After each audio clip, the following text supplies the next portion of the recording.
Welcome to the channel. Let's add crack it. Hope you all are doing well.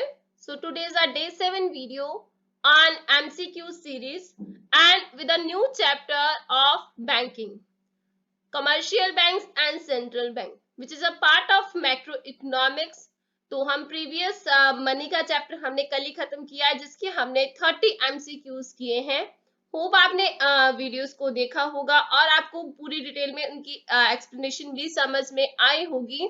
तो अगर आप channel पर new है तो मैं आपके लिए डिस्क्रिप्शन बॉक्स में लिंक डाल रही हूँ जो हमने प्रीवियस वीडियोस को किया है। 6 वीडियोस कर चुके हैं on the money chapter with explanation की। अगर आपने डिटेल में उनका रिवीजन भी नहीं किया हुआ तो आपकी उससे रिवीजन भी हो जाए। क्लियर? तो उनको जरूर देखिएगा, डिस्क्रिप्शन बॉक्स में लिंक है, चेक कीजिएगा। और आज का लेसन स्टार्ट करते हैं। लेसन स्टार्ट करने से पहले अगर आप चैनल पर न्यू है तो चैनल को सब्सक्राइब जरूर कर दीजिए और बेल आइकन को भी दबा दीजिए। तो स्टार्ट करते हैं आज का first question. Question number 1। So question number 1 is dash is an institution which performs the functions of accepting deposits, granting loans and making investments with the aim of earning profits. अब कौन सा ऐसा institution है जिसका काम क्या है, जिसका फंक्शन क्या है? एक्सेप्ट करना डिपॉजिट्स को एक्सेप्ट करना, लोन्स को ग्रांट करना and making investments with the aim of earning profits. But उसका एम क्या है? Earning profit. अब ऐसा कौन सा इंस्टीट्यूशन है? सेंट्रल बैंक है, कमर्शियल बैंक है, बोथ ए एंड बी दोनों है, या फिर नन ऑफ दीज है? अभी इसका आंसर अगर आपको पता है, वीडियो को आप पॉज करके आप अपना आंसर साइड में लिख सकते हैं, बाद में हम चेक भी करेंगे और इसको एक्सप्लेन भी करेंगे क्यों इसका आंसर ये है। तो ये हमारे पास जो ऊपर दिया गया है, ये क्या है? बेसिक मीनिंग है किसका? कमर्शियल बैंक का। सो कमर्शियल बैंक ऐसा एक इंस्टीट्यूशन है which performs the functions of accepting deposits, granting loans and making investment with the aim of earning profit.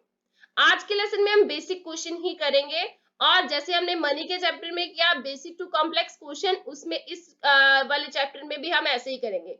सो आज का लेसन जो होगा सिर्फ बेसिक क्वेश्चन के साथ ही होगा। क्लियर? जैसे कि इस क्वेश्चन चैप्टर का नाम है बैंकिंग एंड बैंकिंग के रिगार्डिंग। सो सिंपल से जो कमर्शियल बैंक के रिगार्डिंग क्वेश्चन होंगे या बैंक के रिगार्डिंग क्वेश्चन होंगे, मेन हम वही करेंगे आज।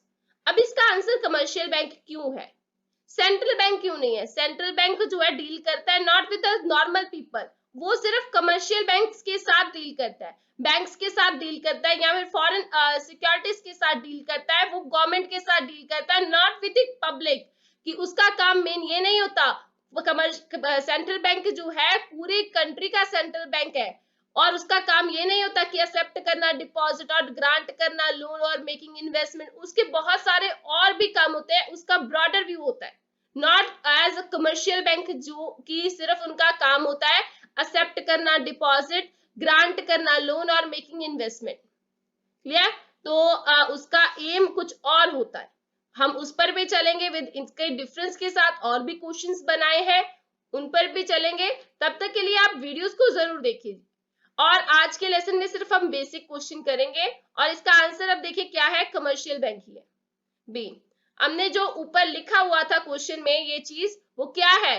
ये क्या है चीज? ये थी मीनिंग थी, कमर्शियल बैंक का बेसिक मीनिंग है कि कमर्शियल बैंक क्या है? एक इंस्टीट्यूशन है जो एक्सेप्ट करता है डिपॉजिट्स को और ग्रांट करता है लोन्स को और making investments with the aim of earning profit. अभी ये लाइन याद रखिएगा। क्यों याद रखिएगा? नेक्स्ट क्वेश्चन में काम आएगी आपके। जब आप क्वेश्चन को पढ़ते हो ना, किसी भी मीनिंग को पढ़ते हो, उसकी हर एक लाइन बहुत इंपॉर्टेंट होती है और वहीं से उठाकर क्वेश्चन पेपर में क्वेश्चन डाल दिया जाता है और फिर हमें समझ में नहीं आता क्योंकि हमने अच्छे से पढ़ा नहीं होता। अगर आप थॉरली बहुत अच्छे से चीजों को पढ़ेंगे, कंसेप्ट को क्लियर करेंगे तो क्वेश्चन में कभी भी मिस्टेक नहीं होगी। क्लियर? अभी आगे चलते हैं। सो क्वेश्चन नंबर 2 क्या कौन सा है? स्टेटमेंट क्वेश्चन है और हम आज के लेसन में स्टेटमेंट और असर्शन का भी क्वेश्चन करेंगे, जैसे हमने मनी के चैप्टर में भी किए थे, इसमें भी करेंगे। हर वे से क्वेश्चन करेंगे, हर टाइप का क्वेश्चन करेंगे और पूरे कंसेप्ट को इंटरनली क्लियर करके क्वेश्चन सब टाइप के करेंगे। सो स्टेटमेंट नंबर 1 क्या बोल रहे हैं, commercial bank is a secondary unit of Indian banking system. अभी जो मेन वर्ड्स होते हैं ना क्वेश्चन में, वो अंडरलाइन कर लीजिए, क्योंकि आपको वही काम आएंगे।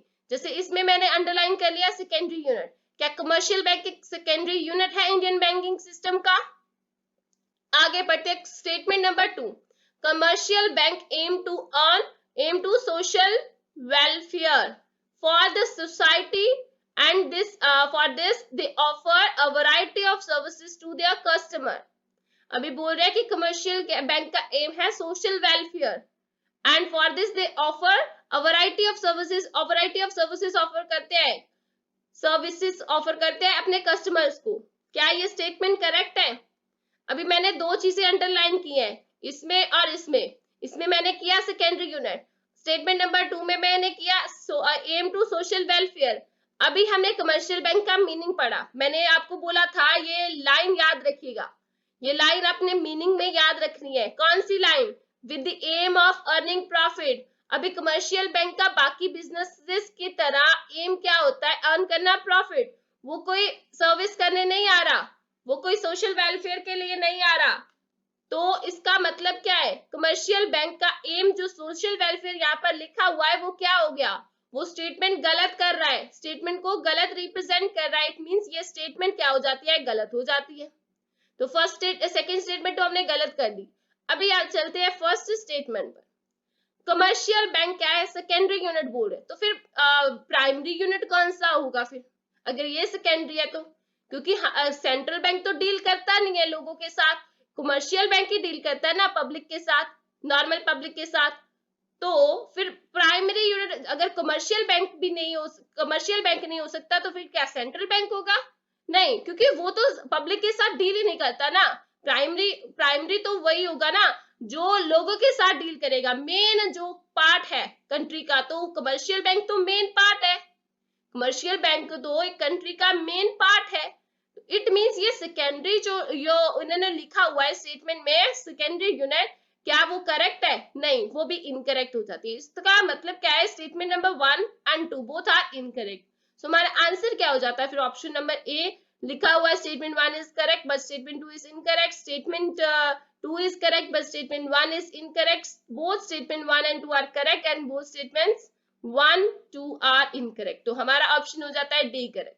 तो this will be the answer and moving to the answer. अभी देखिए आंसर क्या है, ऑप्शन डी ही है, both statements 1 and 2 are incorrect। अब इसकी एक्सप्लेनेशन पढ़िए, कमर्शियल बैंक्स क्या बोल रहे हैं, प्राइमरी यूनिट। जैसे हमने बोला था कि कमर्शियल बैंक एक ऐसा बैंक है, अब देखिए कमर्शियल बैंक कोई एक स्पेसिफिक बैंक नहीं है कि बोल दिया हमारे कंट्री में जितने भी अभी हमने नीचे एग्जांपल्स भी लिखे हैं। तो सेंट्रल बैंक सिर्फ आरबीआई है, सेंट्रल बैंक हमारा सिर्फ आरबीआई है, बाकी सभी जितने भी बैंक्स हैं वो क्या है, फाइनेंशियल इंस्टीट्यूशंस को छोड़कर, जैसे हमने प्रीवियस मनी के चैप्टर में डिस्कस किया था, लाइक नबार्ड एक फाइनेंशियल इंस्टीट्यूशन है, लेकिन वो कमर्शियल बैंक का पार्ट है, लेकिन कमर्शियल बैंक का काम कुछ और है, फाइनेंशियल इंस्टीट्यूशंस का काम कुछ और है, वो कमर्शियल बैंक नहीं कहलाएगा। क्लियर। तो कमर्शियल बैंक का काम हमने अभी डिस्कस किया उसके मीनिंग में, क्योंकि उनका काम क्या है, accepting deposits, granting loan and making investment with the aim of earning profits. Clear, ये उनका काम है। अभी स्टेटमेंट में हमने पढ़ा भी था और मीनिंग में पढ़ा भी था, और इस वजह से हम बोल सकते हैं इजिली कि कमर्शियल बैंक क्या है, primary unit of Indian banking system है, ये याद रखिएगा। अभी इसकी तरह ही क्या है, बाकी बिजनेस की तरह ही इसका एम भी क्या है, कमर्शियल बैंक्स का एम भी क्या होता है, एम क्या होता है, अर्न करना प्रॉफिट्स को। And for this they offer a variety of services to their customer. तो इसी वजह से वो वैरायटी ऑफ सर्विसेज ऑफर करते हैं अपने कस्टमर्स को। अब इसकी एग्जांपल पढ़िए, क्या है, state bank of India, SBI जिसे हम बोलते हैं। एसबीआई भी एक कमर्शियल बैंक ही है, सेंट्रल बैंक नहीं है कि ये गवर्नमेंट बैंक हो गए तो ये क्या सेंट्रल बैंक बन गए, नहीं, ये भी कमर्शियल बैंक ही है। क्लियर। आरबीआई ही एक अकेला सेंट्रल बैंक है कंट्री का, उसके अलावा और कोई नहीं है। Punjab National Bank, PNB, Allahabad Bank, Canara Bank are some examples of commercial bank in India. अब और भी बहुत सारे हैं, एचडीएफसी बैंक जो प्राइवेट बैंक से, वो भी कमर्शियल बैंक से। Clear. So now moving to the third question, assertion and reason का क्वेश्चन है, commercial banks is the backbone of an economy. Commercial banks को बोल रहे हैं बैकबोन है। अभी हमने प्रीवियस क्वेश्चन में, क्योंकि इसमें क्या है, हर क्वेश्चन एक दूसरे के साथ रिलेटेड है। अभी हमने प्रीवियस क्वेश्चन में पढ़ा कि ये क्या है, एक प्राइमरी यूनिट है। तो प्राइमरी यूनिट क्या होती है, प्राइमरी यूनिट क्या होती है, बैकबोन ही होती है। प्राइमरी यूनिट क्या होती है, बैकबोन ही होती है, कि जो किसी को सरवाइव करने में हेल्प करती है। अब एक इकोनॉमी को सरवाइव करने में कौन हेल्प करता है, कमर्शियल बैंक का बहुत बड़ा रोल है, बहुत बड़ा रोल है कमर्शियल बैंक्स का एक इकोनॉमी को चलाने के लिए। तो इट मींस कमर्शियल बैंक्स क्या हुए, बैकबोन है इकोनॉमी के। क्लियर? तो यही नहीं है कि सिर्फ इंडिया में ये कमर्शियल बैंक्स, फॉरेन कंट्रीज में भी कमर्शियल बैंक है और सेंट्रल बैंक भी होता है। क्लियर? एक ही सेंट्रल बैंक होता है कंट्री का, कमर्शियल बैंक बाकी सभी कमर्शियल बैंक्स होते हैं। क्लियर? तो कमर्शियल बैंक हर एक इकोनॉमी का क्या होता है, बैकबोन होता है, because it is a primary unit. अभी हमने डिस्कस किया इसके मीनिंग में, इसकी मेन इंट्रोडक्शन में। क्लियर? तो इसका रीजन पढ़ते हैं। अभी रीजन क्या बोल रहे हैं, इसका मतलब अभी हमने असर्शन पढ़ा, उससे हमें क्या क्लियर हुआ, असर्शन बिल्कुल करेक्ट लग रहा है। तो इससे हमारे माइंड में ये तो क्लियर हो गया कि असर्शन बिल्कुल करेक्ट है। अब असर्शन और रीजन का क्वेश्चन करने के लिए बेस्ट वे क्या है, आपने असर्शन पढ़ा, अभी यहाँ पर बिकॉज लगा दीजिए। बिकॉज रीजन क्या डिनोट करता है कि बिकॉज इसका कारण क्या है। जब आप इसको फिर जोड़कर पढ़िए, इकट्ठा पढ़िए, तो आपको अगर लग रहा है कि it is related with this reason, तो आप सिंपली आंसर इजिली दे पाओगे। क्लियर? ये बेस्ट वे है कि आपने असर्शन पढ़ा, बीच में आपने बिकॉज लगाकर उस लाइन को भी उसके साथ में जोड़ दिया और फिर इकट्ठे पढ़िए और फिर देखिए कि क्या करेक्ट है या नहीं। पहले हम रीजन अकेला पढ़ते हैं, पहले ये देखते कि क्या वो करेक्ट है, फिर अगर वो करेक्ट लगता है तो फिर इन दोनों को इकट्ठे जोड़कर देखिए कि इन दोनों का आपस में भी मैच बन रहा है या नहीं बन रहा। क्लियर? सो पढ़ते हैं, पहले रीजन पढ़ते हैं। Commercial bank act as financial intermediaries whose main function is to, यहाँ पर टू आना था, to collect saving from business units and lend it to the productive sector।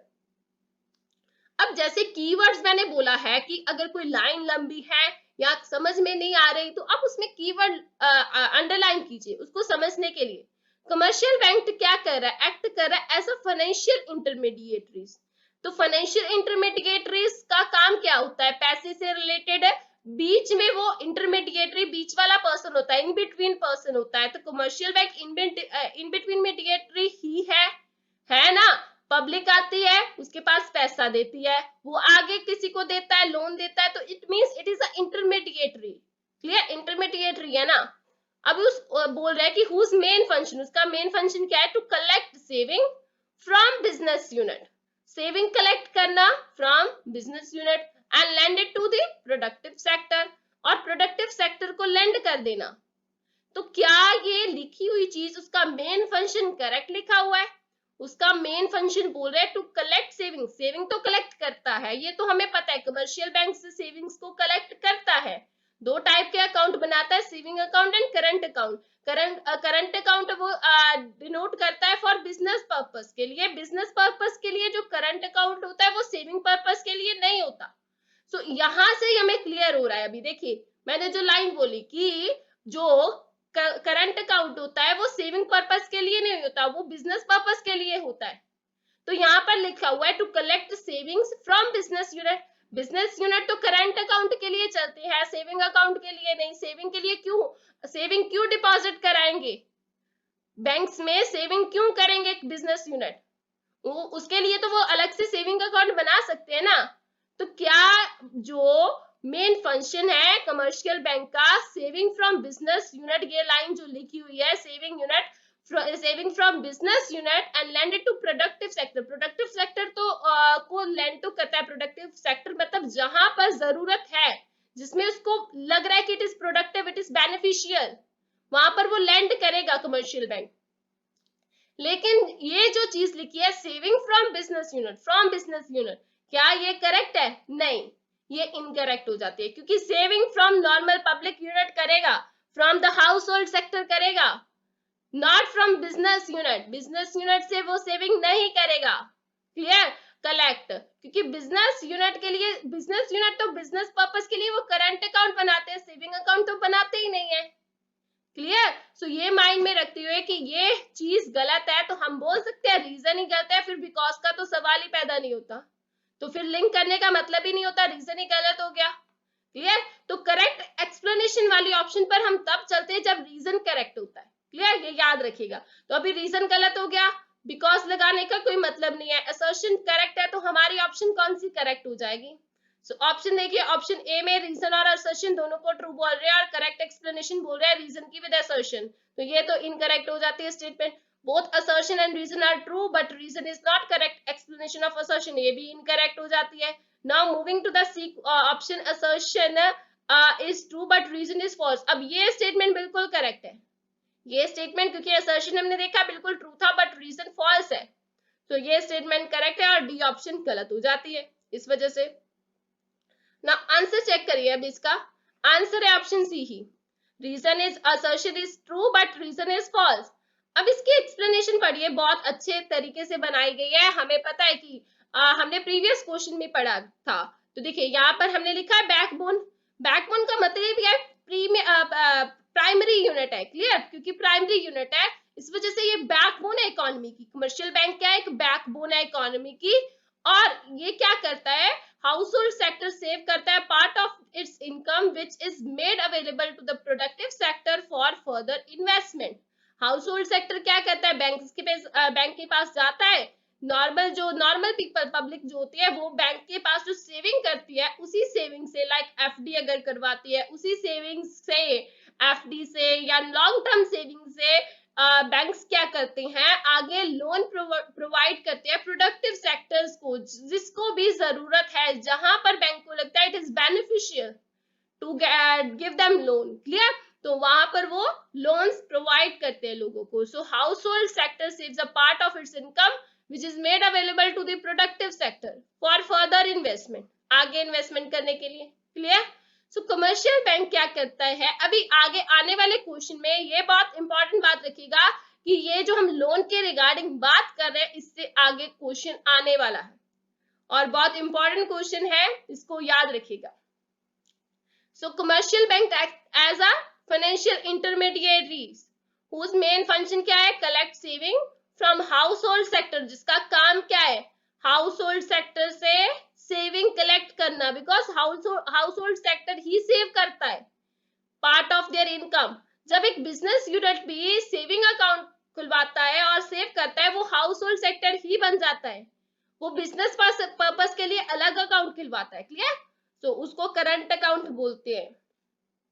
तो और कलेक्ट सेविंग करता है from the household sector and lend it to the productive sector. तो ये बेसिक इसका प्रोसेस था, एक साइकिल ही समझ लीजिए। क्लियर? इसी वजह से हमने इसको एरोस डालकर ये एक्सप्लेन किया। Now moving to the next question number 4, rate of interest at which commercial banks accept deposit is known as. अब कौन सा ऐसा रेट है, रेट ऑफ इंटरेस्ट है, मैंने बोला था लोन के रिगार्डिंग क्वेश्चन आएगा अभी। सो क्वेश्चन अभी ये जो हमारा कंसेप्ट है बहुत अच्छे से आपको क्लियर होना चाहिए। रेट कौन सा है इंटरेस्ट का, रेट ऑफ इंटरेस्ट कौन सा है एट विच, जिस पर कमर्शियल बैंक क्या करता है, एक्सेप्ट करता है डिपॉजिट को। क्या ऐसा भी कोई रेट होता है अगर कोई एक्सेप्ट कर रहा है डिपॉजिट को? आप सोचिए खुद, जब आपका सेविंग अकाउंट होता है, करंट अकाउंट पे तो ये चीज होती ही नहीं है, नॉर्मल पीपल का सेविंग अकाउंट ही होता है, current account for business purpose होता है। सेविंग अकाउंट में क्या होता है, हमें कुछ टाइम पीरियड के बाद एक स्पेसिफिक इंटरेस्ट मिलता है, इंटरेस्ट मिलता है ना, कुछ स्पेसिफिक टाइम पीरियड के बाद ये हमें इंटरेस्ट मिलता है बैंक से, क्योंकि हमारी मनी जो है बैंक के पास डिपॉजिट है। तो वो रेट ऑफ इंटरेस्ट को क्या बोला जाता है, उस रेट ऑफ इंटरेस्ट को क्या बोला जाता है? तो rate of interest at which commercial bank accept deposit, जिस पर वो एक्सेप्ट कर रहा है डिपॉजिट्स को, it is called, it is known as borrowing rate, उसे हम बोरिंग रेट बोलते हैं। लेंडिंग रेट, स्प्रेड, और इस पार्ट से भी हम क्वेश्चन करेंगे, बहुत इंपॉर्टेंट क्वेश्चन है ये। तो आगे चलते हैं, अब इसका आंसर बोरिंग रेट ही है। एक्सप्लेनेशन पढ़िए, the rate of interest at which commercial bank accept deposit is known as borrowing rate. Simple इसका मीनिंग था बोरिंग रेट का। सो आगे चलते हैं, moving to the fifth question and last question of this lesson but not the least for banking chapter.